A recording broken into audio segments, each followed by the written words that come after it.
혹시 오늘도 누군가의 말 한마디에 마음이 무너지셨나요? 왜 우리는 이렇게 남을 의식하며 살아갈까요? 그게 당신 잘못일까요? 아니요, 그건 사람이기 때문입니다. 얼마 전 직장 생활 30년 차인 선배 한 분이 이런 이야기를 하더라고요.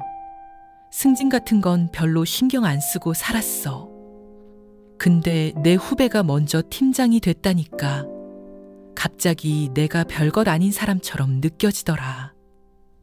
그 말을 듣고 생각했어요. 우리 나이쯤 되면 이젠 비교할 사람도 비교당할 일도 줄어들 줄 알았는데 생각보다 그런 순간은 계속 찾아오더라고요. 우리는 정말 다른 사람을 의식하지 않고는 살 수 없는 존재구나. 그리고 그건 성격이 유난해서도 마음이 약해서도 아니에요. 그냥 인간이라면 당연히 겪는 본능이자 감정이죠. 우리는 원래 타인을 통해 나를 확인하는 존재입니다. 심리학자 리언 페스팅거는 1954년 이런 질문을 던졌어요. 사람은 왜 자꾸 남과 비교할까? 그리고 그는 이렇게 말했죠. 인간은 자기 자신을 평가할 기준이 모호할 때 타인과의 비교를 통해 자신을 정의하려 한다. 사회적 비교 이론이라는 이 가설은 지금도 심리학의 중요한 축으로 남아 있어요. 우리는 누구나 타인의 삶을 거울 삼아 내 삶의 윤곽을 확인하려고 합니다. 그게 나쁜 걸까요? 아니요. 너무도 자연스러운 일이죠. 이런 일 다들 한 번쯤 겪어보셨을 거예요. 점심시간, 옆자리 대화 중 누군가가 요즘 50대는 연봉 1억이 기본이라더라 하고 말하면 순간 자신도 모르게 고개가 푹 숙여질 때가 있어요. 오랜만에 간 동창회, 한 친구가 자녀 유학 사진을 보여줄 때 괜히 나는 말이 없어지고 자랑할 게 없어서 아무것도 말하지 않은 내가 괜히 초라해지는 기분. 단체 대화방에 올라온 자기 자랑, 자식 자랑 사진을 보고 괜히 나도 뭔가 하나쯤 올려야 하나 싶었지만 나는 아둥바둥 사느라 이런 것들을 못 해봤는데 생각하며 그냥 폰을 내려놨던 적. 이 모든 게 바로 사회적 비교의 흔적입니다. 우리 모두 그런 순간들을 지나왔죠? 당신만 그런 게 아니에요. 심지어 이 비교는 본능에서 비롯됐다는 연구도 있습니다. 진화 심리학자들은 말합니다. 인간은 원래 무리를 지어 살아온 존재였다고요. 그 무리 안에서 내가 어디쯤 있는지를 파악하는 능력은 곧 생존 확률과 직결됐습니다. 너무 튀면 위험했고 너무 뒤처지면 버려졌어요. 그래서 본능적으로 눈치를 받고 나의 위치를 항상 주변과 비교하며 확인했죠. 물론 지금은 동굴도 없고 사냥도 하지 않지만 그 본능은 여전히 우리 안에 살아있어요. 다만 지금의 비교 대상이 연봉, 외모, 자녀, 성과, 인생의 속도로 바뀌었을 뿐이죠. 하지만 문제는 이 비교가 반복될수록 우리의 마음이 무너진다는 거예요. 미국 심리학회의 2019년 연구에 따르면 소셜미디어에서 타인과의 비교가 많아질수록 자기 존중감은 낮아지고 우울감과 불안은 증가한다고 합니다. 특히 의도하지 않았는데도 비교가 되는 순간, 예를 들면 카카오톡 프로필 사진 업데이트 목록을 보다가 남의 행복한 사진을 마주쳤을 때 우리는 더 큰 스트레스를 받는다고 해요. 이런 비교는 성장을 이끄는 자극이 아니라 내 자신을 계속해서 깎아내리는 내면의 칼이 되는 거죠. 그럼 이쯤에서 이런 말을 남긴 사람들의 목소리도 한번 들어볼까요? 브레네 브라운은 이렇게 말했어요. 우리가 불안한 이유는 내가 충분하지 않다는 감정을 반복해서 자극받기 때문이다. 수잔 케이는 조용한 사람들을 대변하며 말했죠. 비교는 침묵하는 사람의 존재를 무시한다. 하지만 조용한 사람도 위대할 수 있다. 그리고 마크 맨스는 이런 일침을 날립니다. 타인과 비교하는 삶은 평생 남의 인생을 위해 사는 것이다. 정말 마음에 콕 박히는 말들이죠. 그렇다면 우리는 어떻게 해야 할까요? 가장 먼저 비교하는 감정은 비정상이 아니다라는 걸 인정하는 겁니다. 누구나 그럴 수 있어요. 누구나 마음이 무너질 수 있어요. 그리고 그건 당신이 사람이기 때문에 당연한 거예요. 다만 그 감정에 너무 오래 머물지 않는 것. 그게 우리가 지켜야 할 태도입니다. 비교하는 마음이 올라올 때 이렇게 말해보세요. 저 사람은 저 사람의 속도로 가고 있을 뿐이야. 나는 내 속도로 내 길을 가고 있어. 그 말 한마디가 당신을 다시 중심으로 데려다 줄 겁니다. 혹시 이런 말 스스로에게 해본 적 있으신가요? 나이 드니까 뭘 새로 시작한다는 게 겁부터 나. 괜히 망신이나 당하지 않을까 싶어서. 요즘 세상 돌아가는 건 젊은 사람들 몫이지. 나는 그냥 빠지는 게 맞아. 나는 원래 그런 성격이 아니니까. 그냥 참고 말지 뭐. 아마 익숙하실 겁니다. 이 말들은 단순한 체념이 아닙니다. 바로 외적 통제에 사로잡힌 마음의 언어입니다. 그 낯익은 감정의 정체, 심리학에서 말하는 외적 통제 성향에 대해 이야기해 보려 합니다. 이 개념은 1966년 미국 심리학자 줄리안 로터가 처음 제시했어요.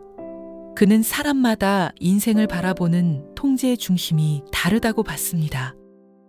어떤 사람은 내 인생은 내가 만든다고 믿고, 또 어떤 사람은 내가 뭘 해도 결국 외부가 좌우한다고 느낍니다. 전자를 내적 통제 성향, 후자를 외적 통제 성향이라고 부르죠. 내적 통제 성향을 가진 사람은 외부 환경보다 자신의 선택과 노력을 중심으로 삶을 조율합니다. 그래서 더 주체적이고 더 단단하죠.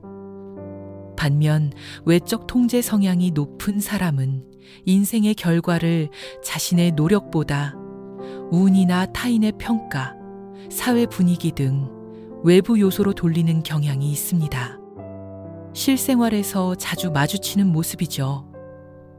예를 들어 현장에선 다 불편하다고 해도 결국 본사에서 정한 대로 가더라고요. 수십 년 일해온 노하우도 실제로 부딪히는 사람들의 말도 결국 위에서 바꿔주지 않으면 아무 의미 없다는 생각이 들 때가 있어요. 그래서 점점 뭘 해봤자 달라지는 게 없다는 체념이 자리 잡습니다. 혹은 이제는 후배 눈치 보면서 일하게 되네 같은 말도 익숙하죠. 회의에서 아이디어가 떠올라도 요즘 트렌드는 내가 잘 모르니까 괜히 꼰대 소리 듣는 거 아냐? 이런 생각에 입을 다물게 됩니다. 자신의 생각보다 조직 분위기나 세대 인식이 더 중요하게 여겨질 때 우리는 점점 침묵에 익숙해지게 되죠. 또 이런 말도 있어요. 요즘은 연금도 자식도 믿을 수가 없어. 결국 세상이 어떻게 되느냐에 달린 거지. 아무리 절약하고 준비해도 경제 흐름이나 부동산, 정책 변화 앞에선 내 노력도 휘청일 수 있다는 생각. 그런 마음은 결국 판단 기준이 내 바깥에 있다고 믿는 데서 비롯됩니다. 그러면 시도 자체가 점점 무력하게 느껴질 수 있어요. 그런 감정이 지속되면 어떤 일이 생길까요? 첫째, 자존감이 낮아집니다. 계속해서 내가 결과를 바꾸지 못한다고 느끼면 점점 자신을 무능한 사람이라고 정의하게 돼요. 둘째, 무기력감이 깊어집니다. 내가 노력해도 바뀌지 않는다면 애초에 시도할 이유가 사라지니까요. 심리학자 마틴 셀리그먼은 이를 학습된 무기력이라고 불렀습니다. 반복되는 실패나 좌절을 겪은 동물은 나중에 탈출할 수 있는 상황에서도 아무런 행동을 하지 않는다고 해요. 결국엔 탈출구가 생겨도 시도조차 하지 않게 되는 겁니다. 셋째, 삶의 핸들을 완전히 내려놓게 됩니다. 난 원래 이런 사람이야.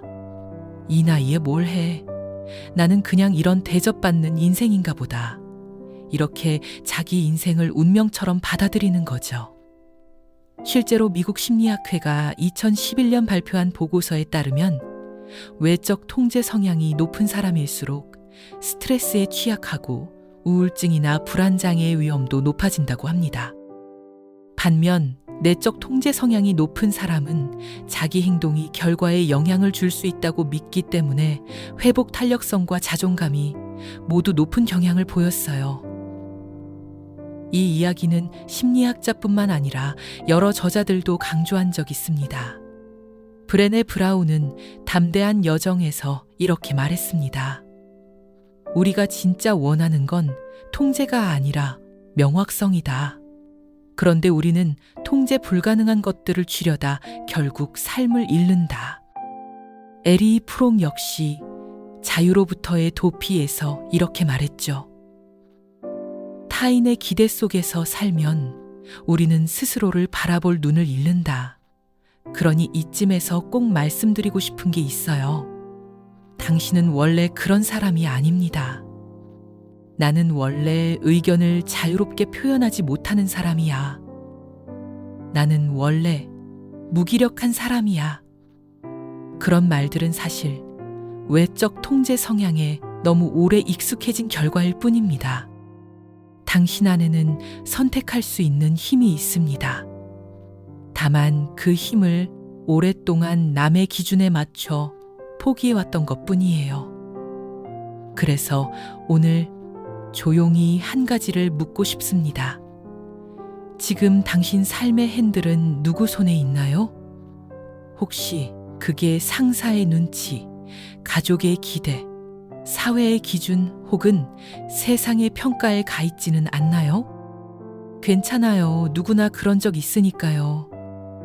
중요한 건 지금부터입니다.